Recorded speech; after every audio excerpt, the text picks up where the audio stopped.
Hi friends, welcome back to my channel. Myself Rajyasree Banerjee from Bankura Sammelani Medical College and Hospital. আজকে দেখো আমরা বায়োমলিকিউলসের পরের পার্টটা পড়াবো। পরের পার্টে কি আছে? Nature of bond linking monomers in a polymer. অর্থাৎ একটা পলিমারে যে মোনোমারগুলো আমরা বলছি যে মোনোমার নিয়ে অনেকগুলো মোনোমার নিয়ে পলিমার তৈরি হচ্ছে। তো এই যে পলিমারে মোনোমারগুলো যে বন্ডটা দিয়ে তৈরি হচ্ছে সেই বন্ডটাকে আজকে আমরা কনসেন্ট্রেট করবো, অর্থাৎ বন্ডের নেচার কী। তো চলো দেরি না করে শুরু করে দিই। যারা নতুন তাদের ক্ষেত্রে আমি বলছি যে তোমরা চাইলে আগের ভিডিওগুলো দেখতে পারো। বায়োমলিকিউলসের ফার্স্ট থেকে চ্যাপ্টারটার ফার্স্ট থেকে সবকটা ভিডিওই কিন্তু আমার চ্যানেলে অলরেডি আপলোড করা আছে। তো চলো দেরি না করে শুরু করে দিই। কী আছে? In a polypeptide or a protein, amino acids are linked by a peptide bond which is formed when the carboxyl group of one amino acid react with the amino group of the next amino acid with the elimination of water moiety. The process is called dehydration. ওরে বাবা, অনেক বড় হচ্ছে line, কিন্তু লাইনটার মানে কিন্তু খুবই সহজ। সেটা কি সেটা আমি বলে দিচ্ছি। দেখো, যে একটা পলিমার মানে কি আমরা প্রোটিন বলছিলাম, তো প্রোটিন দিয়েই বলছে। প্রোটিনে হচ্ছে অনেকগুলো অ্যামিনো অ্যাসিড নিয়ে তৈরি। তো এই যে অ্যামিনো অ্যাসিডগুলো বলছে লিঙ্কড হয় পেপটাইড বন্ড দিয়ে। তো এবার আমাদের জানতে হবে যে এই পেপটাইড বন্ডটা কীভাবে তৈরি হচ্ছে। সেটাই হচ্ছে বলছে যে পেপটাইড বন্ড অ্যামিনো অ্যাসিডের আমরা স্ট্রাকচার জানি। অ্যামিনো অ্যাসিডের কী স্ট্রাকচার? তো আমরা তাহলে একটু লিখে দেখাই, ঠিক আছে? আমরা দেখেছি স্ট্রাকচার অফ অ্যামিনো অ্যাসিড। যারা পড়োনি তাদেরকে বলবো ওই ভিডিওগুলো আগে দেখে এসো, তাহলে সুবিধা হবে। স্ট্রাকচার অফ অ্যামিনো অ্যাসিড আমরা দেখেছি যে কার্বন মাঝখানে থাকছে, কার্বনের ওপরে হচ্ছে কার্বনের হচ্ছে চারটে হাত, চারটে হাত এঁকে দিলাম। এবার এই চারটে হাতে কী কী থাকে? একটাতে আমরা ফিক্সড হচ্ছে এখানে আঁকি হচ্ছে COOH, ওকে। আর একটাতে ফিক্সড কি NH2, ওকে। আর একটাতে ফিক্সড কি, আরেকটাতে থাকে কি আর গ্রুপ, ঠিক আছে। এই আরটাই হচ্ছে ভ্যারিয়েবল হয়, আর একটাতে থাকে হাইড্রোজেন। তো এই যে তিনটে কিন্তু ফিক্স থাকে। এই যে আরটা হচ্ছে ভ্যারিয়েবল হয়। তো এটা হচ্ছে আমরা ধরলাম এটা হচ্ছে first amino acid, okay. Amino অ্যাসিডকে ডবল এ বলে লেখে, মানে বড় হাতে দুটো এ লিখে। এবারে আর একটা হচ্ছে সেকেন্ড অ্যামিনো অ্যাসিড আঁকলাম সি, এখানে হচ্ছে এইচ, এখানে আবার করলাম COOH, আবার এখানে একটা আর গ্রুপ। এই আর গ্রুপটা একও হতে পারে আলাদাও হতে পারে। আবার এখানে একটা হচ্ছে NH2। এটা কি? এটা হচ্ছে সেকেন্ড অ্যামিনো অ্যাসিড।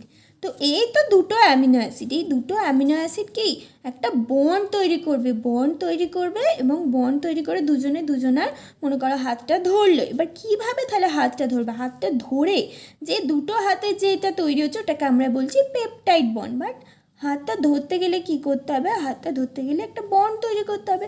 তো এই বন্ডটা কিভাবে হচ্ছে সেটাই বলছে। When the carboxyl group of one amino acid react with amino group of next amino acid with the elimination of water moiety, অর্থাৎ এই যে COOH আর NH2 এখান থেকে হচ্ছে একটা এইটার মধ্যে একটা হচ্ছে বন্ড তৈরি হবে। এইভাবে একটা বন্ড তৈরি হবে, অর্থাৎ NH2 থেকে মনে করো একটা হাইড্রোজেন বেরিয়ে যাবে, এলিমিনেশন হবে, আর এখান থেকে একটা OH এর এলিমিনেশন হবে। তাহলে দুটো মিলিয়ে কি হবে? দুটো H, অর্থাৎ দুটো H আর O অর্থাৎ H2O।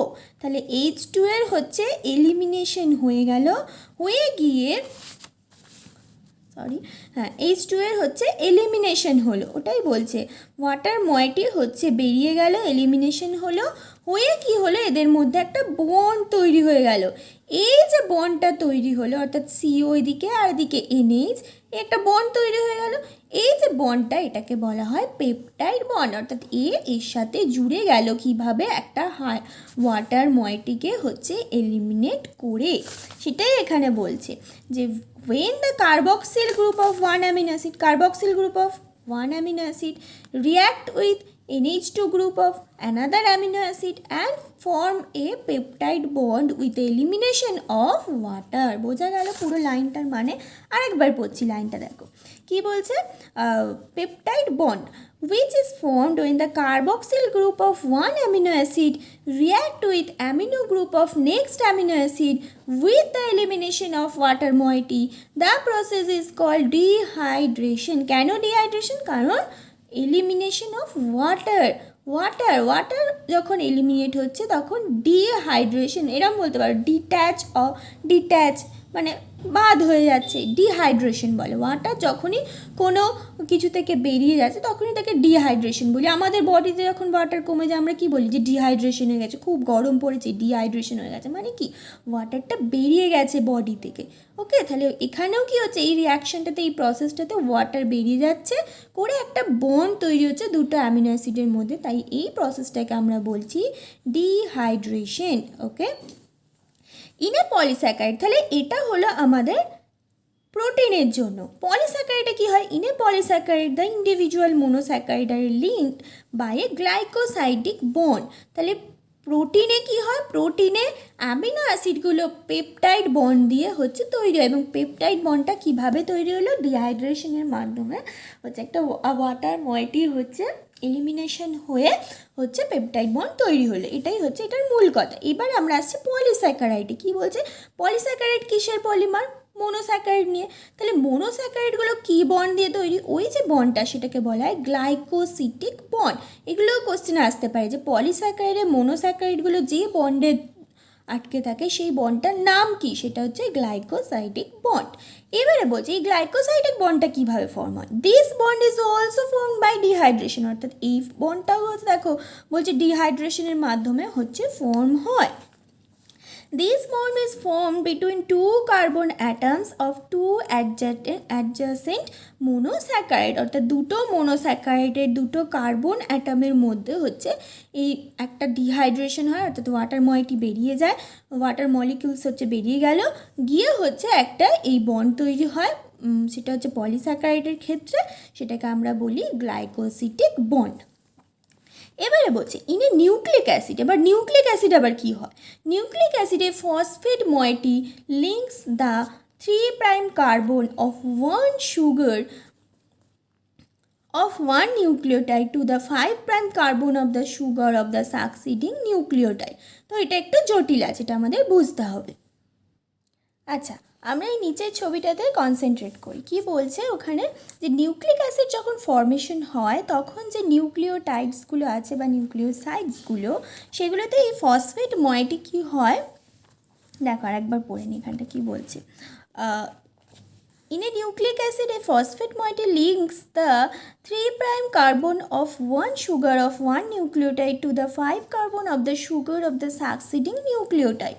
অর্থাৎ এই যে একটা নিউক্লিওটাইড মনে করো আছে, এই যে ফসফেট গ্রুপটা, এই নিউক্লিওটাইডের ফসফেট গ্রুপ মানে ফার্স্টের নিউক্লিওটাইডের হচ্ছে এই 0 থেকে এটা হচ্ছে 1 নম্বর কার্বন, এটা 2 নম্বর, এটা 3 নম্বর কার্বন, অর্থাৎ 3' কার্বনের সাথে পরের যেটা হচ্ছে নাইট্রোজেন বেস, পরের সাকসিডিং নাইট্রোজেন বেসের 5 কার্বনের সাথে 5 কার্বন কোনটা হবে?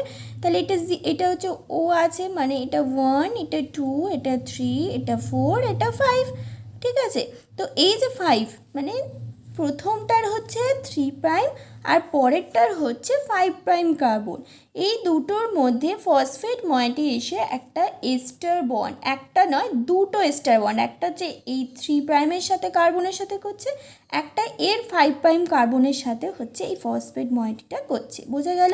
তাহলে ফার্স্টের যে নাইট্রোজেন বেস তার 3 নম্বর কার্বনের সাথে হচ্ছে ফসফেট ময়েটিটা একটা এস্টার বন্ড তৈরি করছে, পরে সাকসিডিং যে নাইট্রোজেন বেস তার 5 নম্বর কার্বন, অর্থাৎ 1, 2, 3, 4, 5 নম্বর কার্বনের সাথে একটা এস্টার বন্ড তৈরি করছে, অর্থাৎ ফসফেট যে ময়েটি তার দুদিকে দুটো এস্টার বন্ড হচ্ছে, তাই এটাকে বলা হয় কি বলছে? Phosphodiester bond. পরের পাতায় বলছে the bond between the phosphate and the hydroxyl group of a sugar is an ester bond. এটা আমরা জানি। As there is one such ester bond on either side, অর্থাৎ একটা 3' কার্বনের হাইড্রক্সিল গ্রুপের সাথে ফসফেট হচ্ছে একটা এস্টার বন্ড তৈরি করছে। পরে সাকসিডিং যে নাইট্রোজেন বেস তার 5' কার্বনের সাথে যে OH অর্থাৎ হাইড্রক্সিল গ্রুপটা ছিল তার সাথে আবার একটা এস্টার বন্ড তৈরি করছে।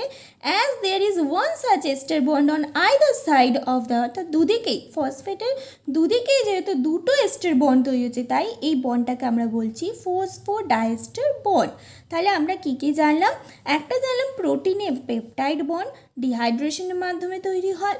তারপরে আমরা জানলাম পলিস্যাকারাইডসে হচ্ছে গ্লাইকোসিটিক বন্ড, সেটাও ডিহাইড্রেশনের মাধ্যমে তৈরি হয়। নিউক্লিক অ্যাসিডে হচ্ছে ফসফোডাইএস্টার বন্ড, যেটা হচ্ছে এস্টার বন্ড হচ্ছে দুটো এস্টার বন্ড ফর্মেশনের মাধ্যমে হয়ে থাকে। তো এই অবধি হচ্ছে আমরা এটাই বুঝলাম। এর পরের পার্টটা আমরা পরের ভিডিওতে দিচ্ছি, নাহলে অনেক বড় ভিডিও হয়ে যাবে, তোমাদেরও দেখতে অসুবিধা, আমারও আপলোড করতে অসুবিধা হবে।